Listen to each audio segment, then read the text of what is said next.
to give everybody out there listening a very warm White Cat welcome, because you're tuned in to the White Cat Outdoors podcast.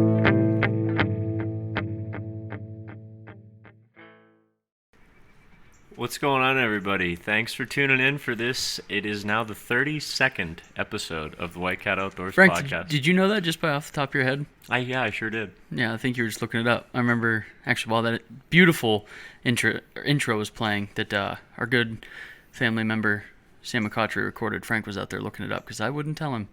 Yeah, you wouldn't, but I figured it out on my own because I'm a smart kid. But wow, nice. So, well, now you know that I'm in the studio. Who else is here today, Frank? I think Tom's here. Yes, I am. Right on. And I'm glad to be here, too. Always glad. I would hope so, Tommy. Yeah, so everybody knows it's almost August now. Actually, I think by the time this comes out, it will be August. And that'll only put us 2 months out in PA from archery season. So a lot of people are talking arrows and broadheads and stuff like that. So that's what we're going to give you the rundown on today. Stuff that we run, different things that we have, because all of us have something different, and things we've done in the past. So what led us to this point. So let's take it away, Nick. Taking it away with me, huh? So, I guess what have you always used or used in the past for broadheads? Let's start there. Because that's so like everybody's. You're not big thing asking is what I'm using currently. No. Okay, so Tom, what do you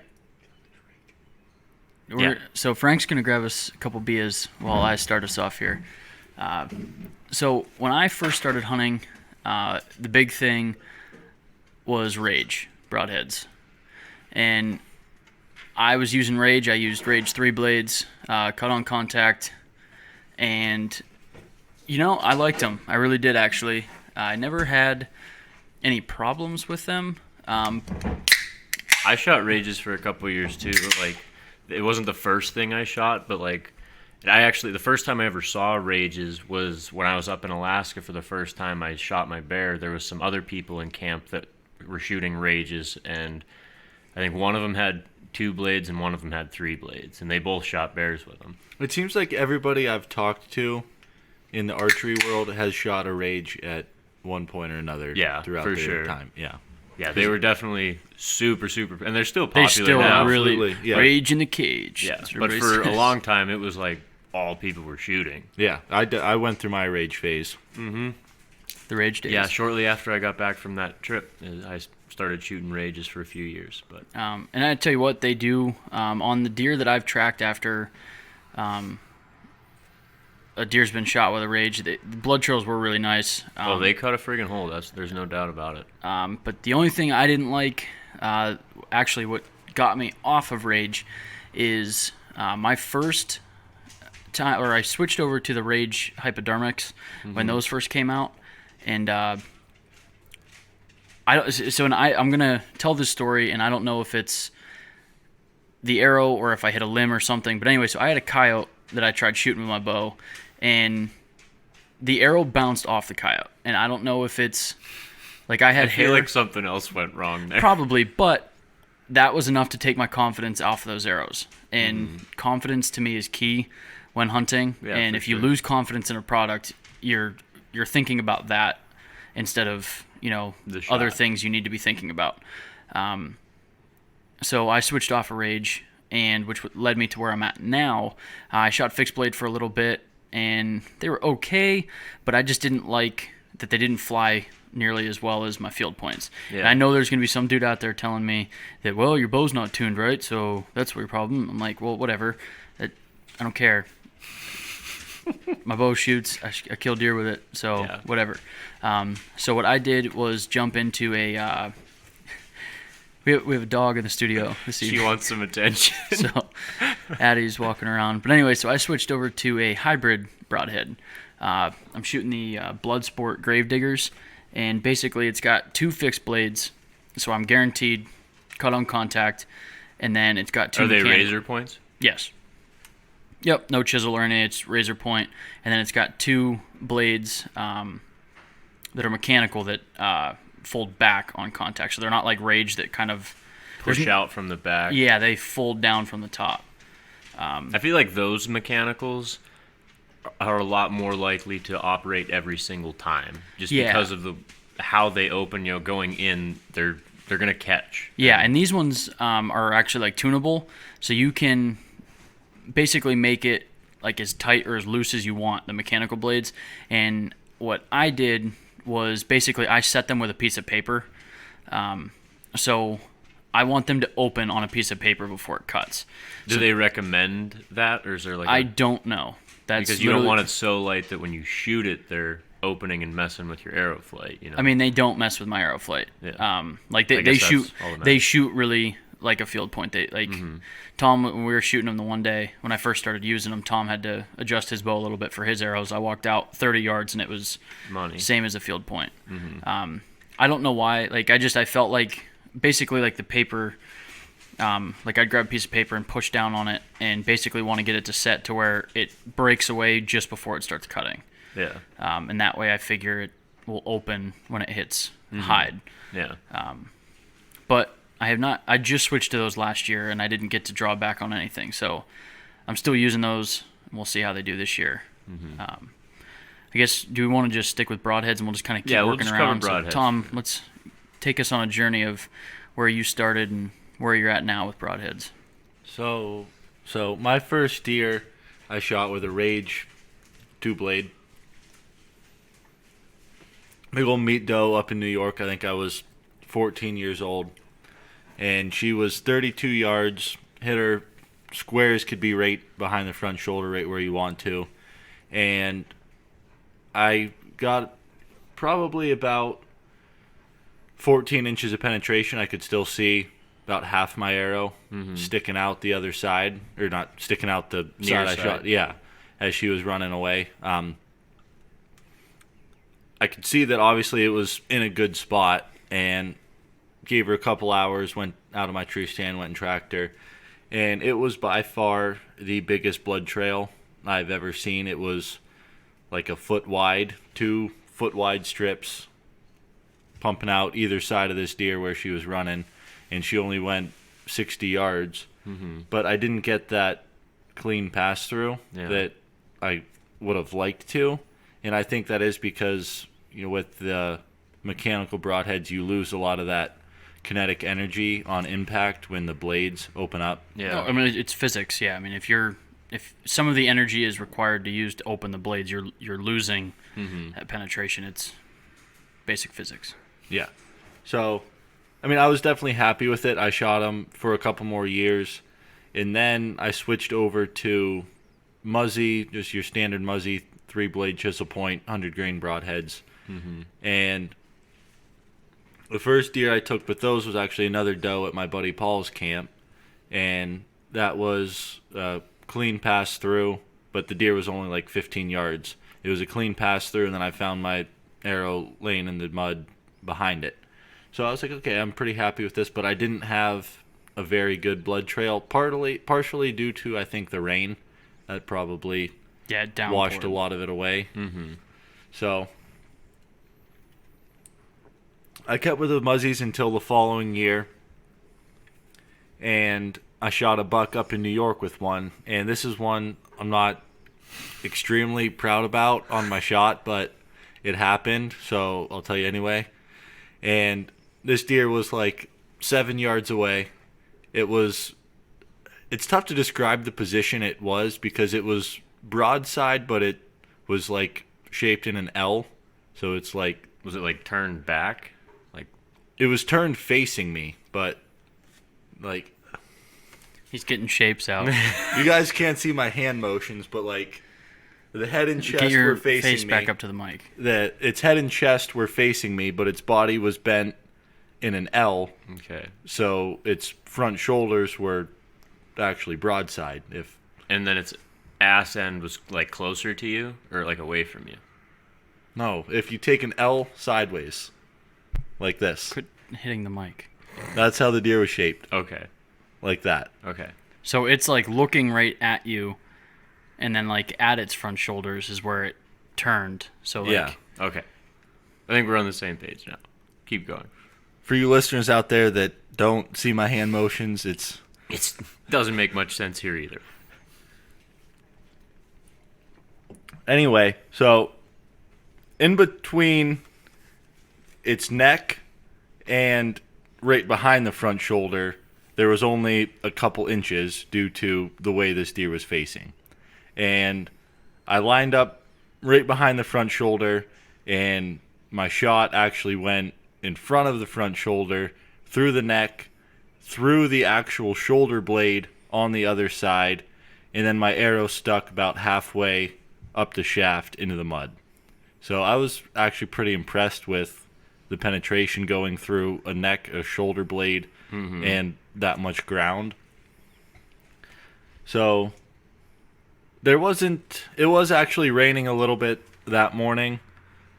We never lost blood on that buck, but it wasn't Dumping like a blood. rage blood trail where it was But like at the blood, same blood. time, you didn't like hit it perfect to get Yeah. that great blood trail. So Right. So that deer ran maybe 120 yards and we found him piled up. Really nice buck, big buck. And How big again was it? gosh, I can't even remember. It was it was a great buck. It was a I great remember. buck. I had a good time. great buck. Great story. And I was just a little bit off on the blood trail. I was expecting a little bit more. I mean, I did hit I don't know what that artery in the neck is. Carotid artery and a lung. So I thought there would have been more blood, but there really wasn't a whole lot. So I switched. What was the cutting diameter like on it? I Like want to say they and a were half, inch and a quarter. inch and a quarter. And so I switched back to the Rage. And I shot the Rage actually, I didn't shoot the Rage. I had the Rage in my In quiver, the quiver. for a couple years.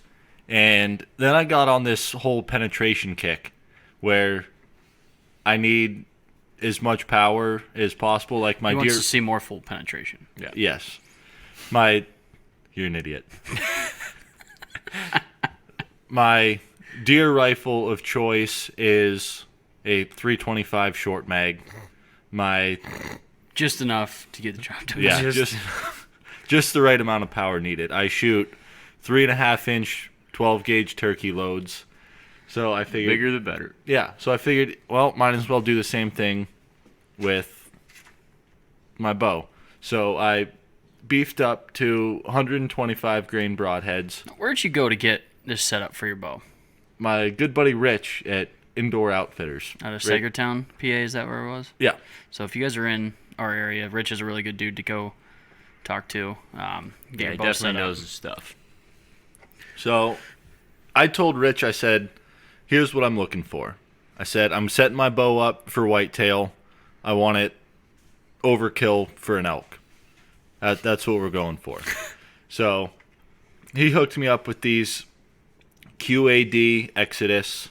They're 3 blades, chisel point, inch and a quarter cut.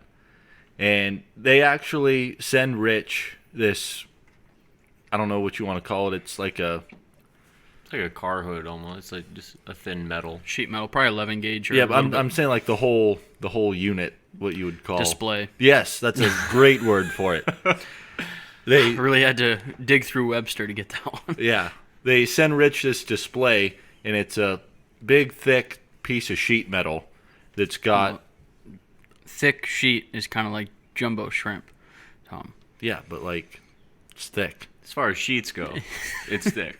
Yeah, All right. and it's got one singular broadhead attached to the bottom on a little stand. It's pretty cool.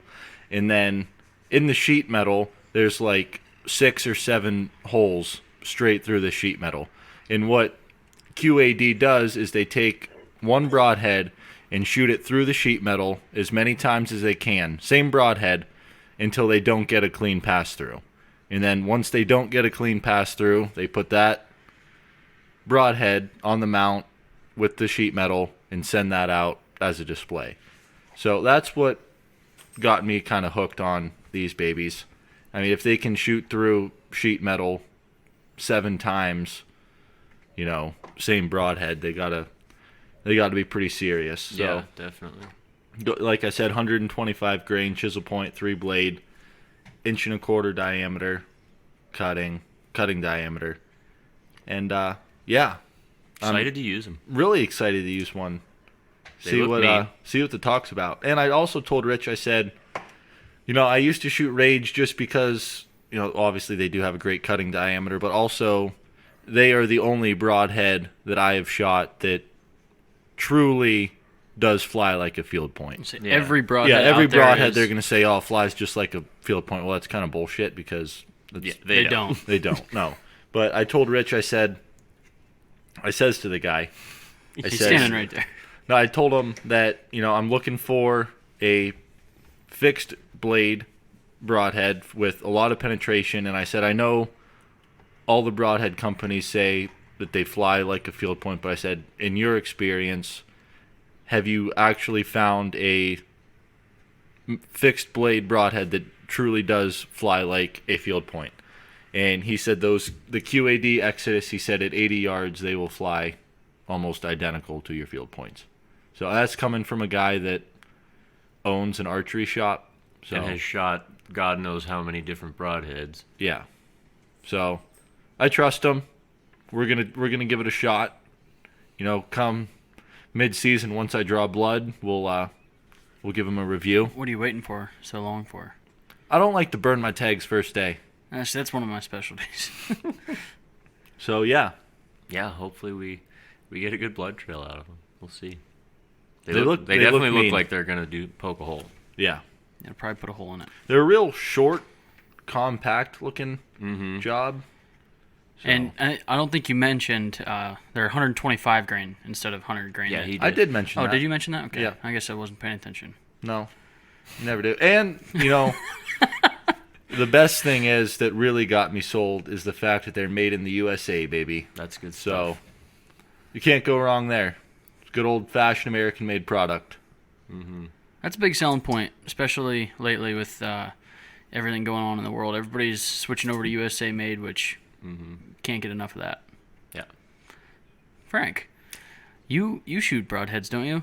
Most of the time, yeah, when I'm shooting deer and stuff. Yeah. So tell us about it, because you've got something that's Pretty probably much brand new. It's launched Fresh this year. off the farm. Yeah. But I'll get to that in a minute. We'll start way back. Figure that I go to the beginning Yeah. and refer to the middle. So the first broadheads I ever shot were called Hellraisers, and they were just a fixed 3-blade razor point. And Did they raise some hell? Oh man, they did. That's what I shot my bear with, actually. And they penetrated pretty well, decent blood trail. They definitely did not fly like field point. They weren't even close. But once you were tuned in with them, it was Shouldn't be tuned. once you're tuned in with those broadheads, they fly nice and leave a good hole. They penetrate well. But I was even though I was happy with them, I was never like overly impressed with them. And like I said before, the people that I was with up in Alaska at that time had the Rages, and I switched to the Rage 2-blade, gave those a try for a few years, and that's actually what I shot my Pope and Young buck with. And I think I shot 3 other deer with them, all does, with those broadheads. And every time, phenomenal blood trail, but like you said, I never got that full penetration, and I didn't love that. I felt like, and especially like if you hit like a rib or something, they really take a hit. Exactly. And nobody wants to hit the front shoulder, but with a Rage, you're not going to get Yeah, on your marginal hits, you're screwed. yeah. So that's why I wanted something where I could get deeper penetration, where just in case you do have a marginal hit, you're still going to have adequate penetration. Yeah, definitely. And so that's why I got away from the Rages after a few years, even though I never had like a legitimate like big complaint, like I didn't like this about them. And I never have either. yeah, they always they're a good broadhead. yeah, absolutely. So after that, I switched to what the hell? I can't even remember what they are now.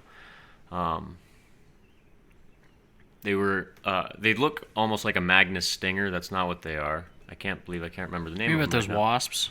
No, I know which ones you're talking yeah. about. The ones with the rubber band in the top that the blades fold back. No, I switched off of. No, Mechanicals completely. yeah, I went away from mechanicals completely, and it was a 2-blade razor point, and they were a lot longer. than normal broadhead. They were probably about Dead ringer. dead ringer. That's what it was. The butcher. Yeah, that's what it was. I think we got some of them in the house, don't we? Yeah, I gave them to Tom because he wanted to try them out. And I shot one doe with those, and I really, really liked the penetration. I freaking smoked this doe with them. And they had the two like little bleeder blades on the side, and then the two big blades that were your big cutters. And I really liked how they penetrated. The only thing I did not like about them, they were real thin metal. And if you like pushed them too far into your quiver, it would bend the point down on them. So I didn't like that they Very thin, though. Yeah, they weren't durable. They cut great, and the doe that I shot with them, I shot her, and there was a tree about 10 yards behind her, and it completely buried the broadhead into the tree behind her. So they penetrated great. They didn't leave a great blood trail. And she died in 40 yards, so she didn't really have a whole lot of time to bleed. But still, if you hit them, if you really open them up like Rage's, they're dumping blood immediately. Oh yeah, the buck that I killed, or I've killed 2 bucks with Rage. I could see blood exiting. Yeah. Like before the arrow finished passing through on the first one, which was pretty impressive to me. It was like, I mean, it's instant. Yeah. Yeah, so these ones, even though they penetrated phenomenally, and I really liked that about them, they just didn't leave that great blood trail. It was a decent blood trail, but it wasn't like just dumping, which isn't a big deal. But yeah, the only thing I didn't like about them and what made me switch from them is that they weren't durable. They were flimsy, real thin metal. So now what I'm on is Annihilators, and I actually stumbled across these at the Harrisburg show, and I've never seen another broadhead that's like at all like them, really. I mean, Tom's are Solid construction, which isn't. yeah, that's why I liked them so much, because it's one solid piece of metal. Like the threads and everything, all the blades are one solid piece. It's not like most broadheads you can take them apart to like put new blades in them and stuff. You can't do that with these. They are what they are. Yeah, but there's something about the design on those that makes sharpening easy, correct? Yeah, if you like just set the broadhead down on a sharpening stone, you're sharpening 2 surfaces at once. Like each blade, you're sharpening 2 of them at one time when you put them on a sharpening stone. So they're designed really nice, and like Tom said with his, they're a real short, compact broadhead. They're only like 1.25 inches long, so they're real short, and they don't have a huge cutting diameter. They're like 0.9 inches. And they do the same thing like you were saying with your QADs. They shoot it through a car hood. And when I was at Harrisburg, they had the car hood sitting right there in front of the booth that they had. And same thing, they just shot the broadhead until it wouldn't go through anymore. And they definitely leave a big hole. And everything I've read about them, same thing, I haven't shot anything with them yet. But if you go on Annihilator's Instagram or other people that write reviews on them, they cut a hell of a hole, and they're kind of like fat on the back. They don't like completely just follow the shaft like the threads. Yeah, so they like, open up at the back. It's not like cutting anything, but it's open, so it like kind of punches a hole, and it really opens stuff up. And supposedly you get a phenomenal blood trail with them. So I'm definitely really excited to shoot something with them. I'm all about them. Yeah, they're definitely a different look because they are that solid construction. Yeah, definitely. That you don't really see out of broadheads, but I think that's also part of the reason why it just punches a big hole. Yeah. Is because it's not, the blades aren't just like along the shaft. It's like the whole thing. Mm-hmm, exactly. And everything I've read about these says they fly pretty much exactly like your field points, and I feel like a lot of that has to do with tuning. Oh, it definitely does. Yeah. So any broadhead you can. That's a lot of the reason that I really liked the look of that Elite Cure. Our buddy Ian over Elite was working with. That it's just so tunable that you can go from field points to broadheads really quick. Yeah, even if they don't fly even close to your field points, it's super easy to adjust to get them to fly right. Well, that's broadheads. We want to get down to our shafts. Yeah, I suppose we can talk shaft now. Yeah, I mean, it makes sense you talk about the head first and then move down to the shaft. Down to the shaft, okay. Well, I guess we've made it around the horn, so I guess I will take over, Nick. So, I honestly don't know what I started with arrow-wise, because I had a hand-me-down bow with hand-me-down arrows. My guess is probably like gold tip or something.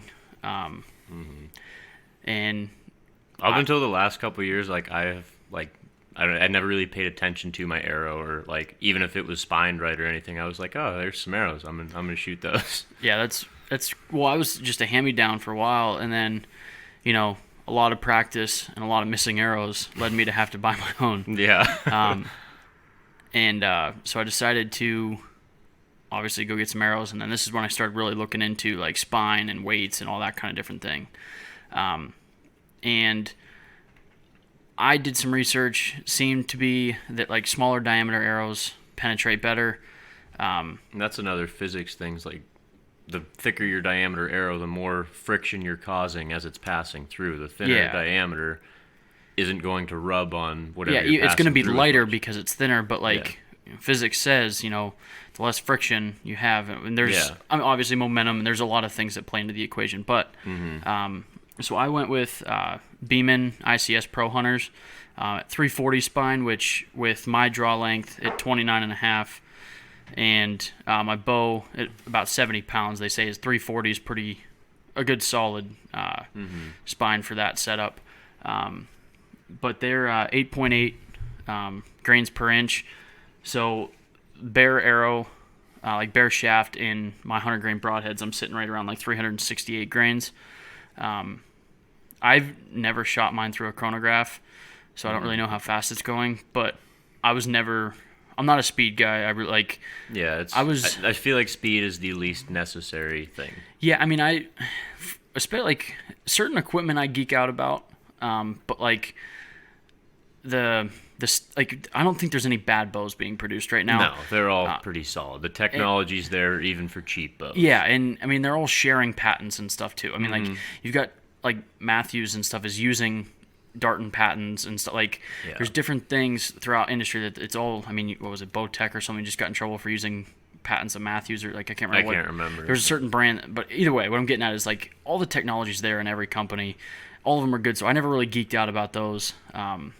But I think your arrows do make a big difference along with your broadheads. Yeah. But Especially that's- sizing your arrow, like you said, the 340 spine's good for your 70 pounds. And there's charts all over the internet Yeah. on pretty much every arrow manufacturer's website. Yeah. You can find what spine works for Your yours, bow. and that does have a great, like if you're like a huge difference. Like if you shoot a spine, it's too flimsy. Yeah. Which, just in case somebody doesn't know, spine is basically how rigid the arrow is, and the higher the number, the more rigid it is.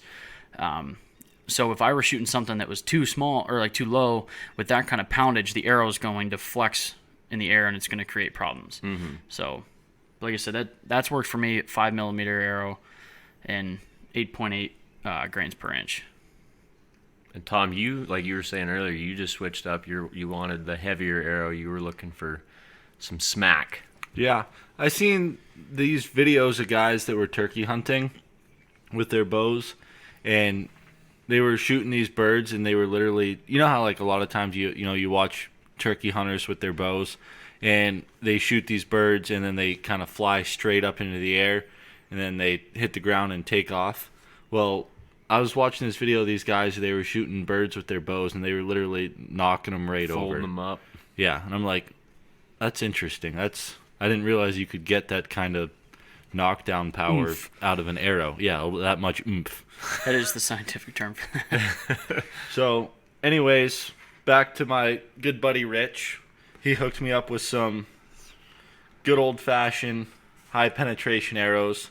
I went with the Easton Axis SPTs with the 5mm diameter, 340 spine as well. I'm shooting 70 pounds as well. Yeah, mine and your draw length is, I think, pretty similar. Even though Tom's quite a bit taller than me, my chest is a lot broader. Yeah. And actually, I have like 1.5 inches longer than my dad, who's about 4 or 5 inches taller than me. Yeah. Just And you and me are like the same height, and you're like 2.5 inches longer than me. yeah. So the spine for mine and Tom's are identical, pretty much. Yeah. But it's a pretty relatively small diameter arrow, but it's a heavy arrow. It's 9.5 grains per inch, and Yeah, that's definitely heavy. yeah. So I'm shooting a 29.5-inch arrow, and this is without the knock and the fletchings. Bare shaft. Yeah. Yeah, just the shaft. We're at 280.25 grains. Then you add the 125 grain QAD Exodus broadhead, and that gets you to 405.25 grains. So I'm you're still adding your insert knock and veins and stuff. So you're gonna be, I don't really know the weights on that stuff, but you're over probably close, 450. yeah, I was gonna say you're probably close to that 450 mark. Yeah. So that's a big hunk of carbon. Yeah, for Flying at 'em. whitetail, yeah, for sure. So Like you said, you wanted it overkill for elk. So we're gonna see how it goes. That's yeah, that's a little bit of a hyperbole, but yeah, it's definitely overkill for whitetail. That's for sure. But it's like I It'll said, do the it goes job. it goes right back to that confidence that I was talking about at the beginning. Like, because of your new setup and everything and the research you've done and what Rich has said, you're going to be more confident flinging that carbon this season. absolutely. And that's such a, archery especially it's a mind game. It really is. Like, you can psych yourself out. Anybody that's hunted for a long time has probably missed a deer. Oh yeah. And that, to me, that gets me the rest of the season. You miss something, and that is in your head every time for the rest of the season. it Like, gets me until I put a tag on something. Exactly. Yeah. Like, it's Yeah, no matter how much you sit in the yard and shoot a block, you go out and you draw on a deer, you're like, what if I do what I did last time? Yeah. so it's a confidence thing. It's so putting arrows like in your quiver that you're going to be confident with it makes all the difference. It really does. That, and I know I've never done it. Not to say that I never will do it, but I've talked to a lot of archery hunters that have shot a deer in the front shoulder and never found it. And I mean, it's gonna happen. Yeah. People are gonna make bad shots, and it's not necessarily a horrible shot. You're, 4 or 5 inches away from where you mark. It's not like Well, I mean, you could hit just on the edge of that shoulder, and you could be an inch from Yeah. where you were trying to hit. Or Like, I even mean, if Yeah. like you're too steep, like if it's a close shot, that shoulder blade kind of hooks back over top. If you get just a little bit high, you could clip that shoulder blade. there's just so much that can happen. The deer can move, at 30 yards. He Yeah. takes another half step or something and Yeah. totally screws up your shot. So there's yeah. So I just wanted something with that extra What? extra penetration, just in case I do have a marginal shot. Yeah. You want everything in your favor you can Yeah. possibly have. Not to say that I'm going to be out there aiming for the front shoulder. Nothing but shoulder shots. Yeah, no, but just in case, something happens where, You have an oopsie. yeah, I just want to feel confident knowing that I'll still get the penetration that I need to find that deer. Yeah. Yeah, and I definitely have the lightest of our arrows. I have the shortest arrows out of all of us, and I shoot the light. What were yours? 8.7? 8.8. 8.8. Okay, mine are 8.7 grains per inch. I shoot the Easton Bloodlines, and my bare shaft weight is 234, and with my 100 grain broadhead, I'm at 334. So I definitely have, Tom's over 400, and I'm, under 350. So we have a big disparity in our weights, but I still have plenty of penetration, because I used these last year and the year before. And like I said before, it wasn't until maybe 5 years ago when I actually started paying attention to my arrow and stuff. Like, I've always archery hunted, but I never paid it all that much attention to my arrow until a few years ago. And it definitely does help with your accuracy and consistency when you have the right arrow in your bow. Even just like going with a reputable brand too, that most of your arrows are graded for like hunting or competition. Yeah. And that a lot of the times is like straightness and Yeah. how accurate that weight is per inch. So Yeah. if you've got an arrow that's not actually straight, which they have testers and stuff, and we've got And them at they, the house. like on Easton's website or like any bow manufacturer's website, they'll tell you this one is with across the shaft within 0.02 inches or whatever of straightness. So Yeah. So it's important to test your arrows, and even if you're shooting the same arrows for a few years, to make sure your arrows are still true. And that you don't have to worry about it so much with carbon. Like back in the day carbon- when aluminum was a big thing, aluminums would bend all the time. But with carbon, they stay pretty true year to year. Yeah, exactly. And carbon, we've all seen if it bends too much, it just breaks. So Yeah, it doesn't. You can't really like get it out of straightness. Once Yeah. if it's what it was the first year, it's probably going to be the same. Yeah. Unless, I mean, we got our buddy Jared. He still shoots aluminum. I don't know why, but Heavier arrow, I guess, more Yeah. penetration. yeah. But But like, yeah, aluminum can bend, and it might just tweak a Yeah, you won't 16th of even an see inch. it. You won't notice it, but It throws your arrow way off. Yeah. That's for sure. yeah, you're gonna have that one arrow that's doing funky You're things. gonna have a flyer. Hopefully, you're not shooting a deer with that one. Yeah, exactly.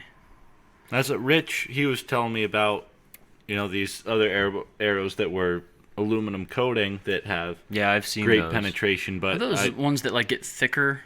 Like, have you seen the? Like, They're like a tapered arrow. yeah. Mhm. Is that what you're talking about or no? I don't know if the tapered ones are the Coated? yeah, I'm not sure, but they have the tapered ones and the ones that are both carbon and aluminum. Okay. But like I told him, I said my only fear with that is I said I know if I'm shooting an aluminum arrow, if it bends, it's gonna break, and then I'm gonna know. Carbon Okay, carbon. I have a You yeah. mean That's what I carbon. meant. Yeah, if it bends, it's gonna break, and I'm gonna know I have a busted arrow.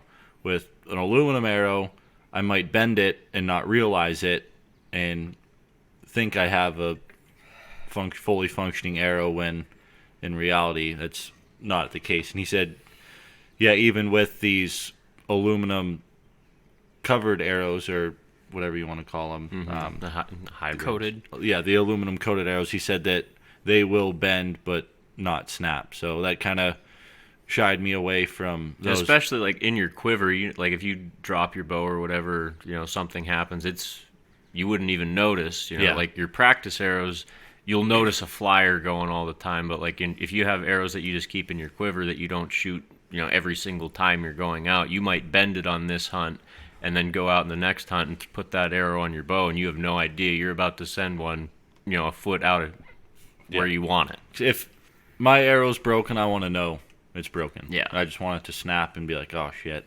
I've got to Go replace buy that a new one. Yeah, I don't want to. You keep Elmer's glue? No, I Okay. don't. I think No. you can glue them right back together. Oh, really? Yeah. Works pretty well. Yeah. I'm You not just gotta gonna put try like it. a ruler on them to make sure they stay straight. Even if you find a straight stick out in the woods too, that sometimes will work just as good. Yeah. Yeah, probably not. gonna do Disclaimer: that. that's not true. Thank you, Nick. For any of the beginners out there. Well, that Yeah, just so- wraps up our arrow. Yeah, I mean we've covered, setups. all kinds of broadheads and the arrows that we shoot. And, Yeah, we all shoot different broadheads and different shafts. So yeah, and we've all shot different things throughout, and we've all killed things with everything that we've shot. So yeah, I think that's one big thing to take away. Yeah, from that's this whole what I was pod- getting Okay, at. well I'll let you take it away. no, then. you go ahead. You want to talk? All right. Well, okay. So since Frank doesn't want to talk, basically, like what we're getting at here is don't get too caught up into like brands and What everybody else is shooting. Yeah, what everybody else is shooting. Make sure it's good for your bow and that it helps with your confidence.